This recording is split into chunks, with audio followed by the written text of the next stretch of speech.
Hello বন্ধুরা, আজ আমরা এসে গেছি আরও একটি নতুন ভিডিও নিয়ে। আজ আমরা জানবো আলু কেমনভাবে চাষ করতে হয়। আলু একটি সাধারণত ভারত ও বাংলাদেশের অত্যন্ত লাভজনক চাষ। সঠিক পদ্ধতিতে যদি আলু চাষ করা যায় তাতে কিন্তু চাষিরা অনেক লাভবান হতে পারেন। আজ আমরা জেনে নেব কিভাবে এই আলু চাষ করতে হয়। আলু চাষের জন্য বেলে মাটি ও বেলে দোআঁশ মাটি হচ্ছে সবচেয়ে উপযুক্ত। আলু চাষ করার আগে জমি ভালোভাবে চাষ দিয়ে নিতে হবে আর মাটি ভালো করে ঝুরঝুরে করে নিতে হবে, যেমনটি আপনারা ভিডিওতে দেখতে পাচ্ছেন। এখানে মাটি খুব ভালোভাবে চাষ দিয়ে একবার ঝুরঝুরে করানো হয়েছে। এখানে 3 থেকে 4 বার চাষ দেওয়া হয়েছে। এই দেখতে পাচ্ছেন আপনারা, দেখুন এত সুন্দর ঝুরঝুরে করে নেওয়া হয়েছে। আলুর জন্য 15 থেকে 25 ডিগ্রি তাপমাত্রা এবং সূর্যের আলো ভালোভাবে কিন্তু পড়া উচিত। আলু চাষের জন্য ভালো মানের সার্টিফাইড বীজ নির্বাচিত করুন আপনারা। যেমন যারা ভারতে চাষ করবেন তাদের জন্যে ফুরকি চন্দ্রমুখী, ফুরকি সূর্য, এগুলো হচ্ছে ভারতের জন্য। আর বাংলাদেশে যারা চাষ করবেন তাদের জন্য ডায়মন্ড, কারেজি ও লাল পোখরা, এগুলো খুব ভালো মানের বীজ হবে। এবার আসছি আমরা সারে। আলু চাষের জন্য কম্পোস্ট সার, গোবর সার, পটাশ, ইউরিয়া ইত্যাদি সার প্রয়োগ করুন। এবার জানবো আমরা আলুর বীজ কেমন বসাবেন। আলুর বীজ বসানোর জন্য যেমনটি আপনারা দেখতে পাচ্ছেন, এখানে গাছ একটু বেরিয়ে গেছে।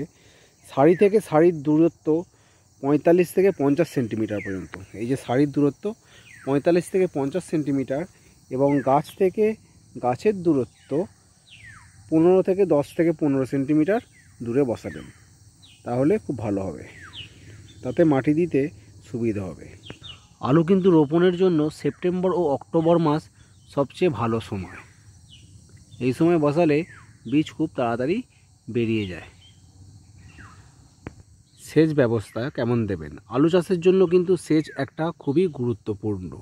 প্রথম সেচ রোপণের 10 থেকে 15 দিনের মধ্যে এবং দ্বিতীয় সেচ মুকুল ধরার সময় দিয়ে দিন। তৃতীয় সেচ ফুল ফোটার সময়, মানে ফোটার সময় দিয়ে দিন। এবং আগাছা নিয়মিত পরিষ্কার করতে হবে। দেখতে পাচ্ছেন এখানে একটিও ঘাস নেই, যেমন তারা সম্পূর্ণ আগাছা নির্মূল করা হয়েছে। আলু চাষের জন্য কিন্তু এটা খুবই গুরুত্বপূর্ণ। আলুতে পাতা খেয়ে নেয় এইরকম এক ধরনের পোকা আসে, সেই পোকার জন্য আপনারা কীটনাশক ব্যবহার করুন। যে কোনো কীটনাশকের দোকানে গিয়ে আপনারা বললে সেটি পেয়ে যাবেন। এবার আসবো আমরা কীরকমভাবে ফসল সংগ্রহ করতে হয়।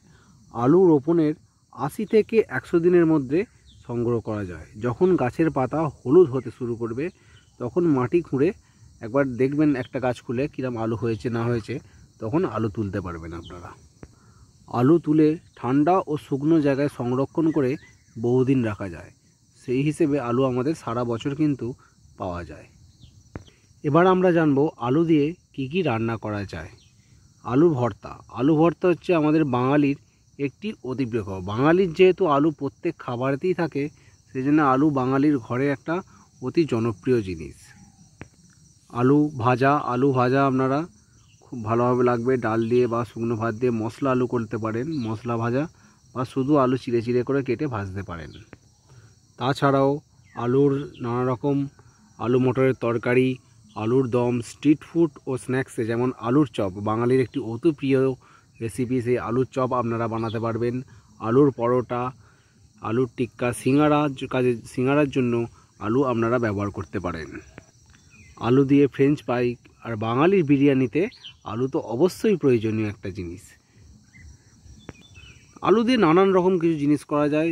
কুচি কুচি করে আলু কেটে সেদ্ধ করে ছোলার সাথে একটা মশলা বানানো যায়, ওটাও খুব ভালো লাগে। শুধুমাত্র আলুর তরকারি বা ঝোল করেও খাওয়া যায়, সেটাও খাওয়া যেতে পারে, খুব ভালো লাগে। সব মিলিয়ে আলু প্রত্যেক সবজির সাথেই চলে, প্রত্যেক সবজির সাথে মিশিয়ে রান্না করলে এটি খাওয়া যায়। আর বাঙালির ঘরে তো আলু একটি অত্যন্ত প্রিয়, খুবই সুন্দর জিনিস। এবার জানবো আমরা আলুর কি কি উপকার ও কি কি ক্ষতিকর দিক আছে। আলু পুষ্টিগুণ সমৃদ্ধ হওয়ায় এর উপকারিতা বিশ্বজুড়ে জনপ্রিয়। এটি একটি সস্তা এবং সহজলভ্য হওয়ায় পাশাপাশি খাদ্য হিসেবে অনেক পুষ্টিগুণ সরবরাহ করে। আলুতে প্রচুর পরিমাণে কার্বোহাইড্রেট থাকে, যা তাৎক্ষণিক শক্তি যোগায়। এতে ভিটামিন সি ও B6 রয়েছে, যা রোগ প্রতিরোধ ক্ষমতা বাড়ায় এবং স্নায়ুতন্ত্রের সুরক্ষায় সাহায্য করে। এতে খনিজ লবণ রয়েছে, আলুতে পটাশিয়াম, ম্যাগনেসিয়াম এবং ফসফরাস রয়েছে, যা হাড় ও পেশির স্বাস্থ্যের জন্য অত্যন্ত উপকারী। সিদ্ধ আলু পাকস্থলীর জন্য হালকা এবং সহজপাচ্য। আলুতে থাকা পটাশিয়াম রক্তচাপ নিয়ন্ত্রণে সহায়তা করে। এটি শরীরে সোডিয়ামের মাত্রা কমিয়ে উচ্চ রক্তচাপ প্রতিরোধ করে। হৃদরোগের ঝুঁকি কমায়। ফ্যাট এবং কোলেস্টেরল মুক্ত হওয়ায় আলু হৃদরোগের ঝুঁকি কমাতে সাহায্য করে। এতে থাকা অ্যান্টিঅক্সিডেন্ট হৃদযন্ত্র সুরক্ষিত রাখে। আলুর রস কিন্তু বেটে মুখে মাখলে বেশ ত্বকের জেল্লা ফেরে। আলু আমরা শুধু ক্ষতিকর বলে জানো, এত উপকারিতা আলুর মধ্যে আছে, কিন্তু ক্ষতিকর দিকও আছে আলুর মধ্যে। যেমন আমরা জানি অনেকেই যে ডায়াবেটিস হলে তাদের আলু খাওয়া চলে না। হ্যাঁ, এটা ঠিক কথা। ডায়াবেটিস যাদের রুগী তাদের আলু থেকে একটু কম আলু খেতে হবে, নিয়ন্ত্রিত করতে হবে আলুর প্রতি, তবেই আপনারা সুস্থ থাকতে পারবেন। ধন্যবাদ। গ্রাম বাংলার কৃষি অন্নতে আপনাদের স্বাগতম।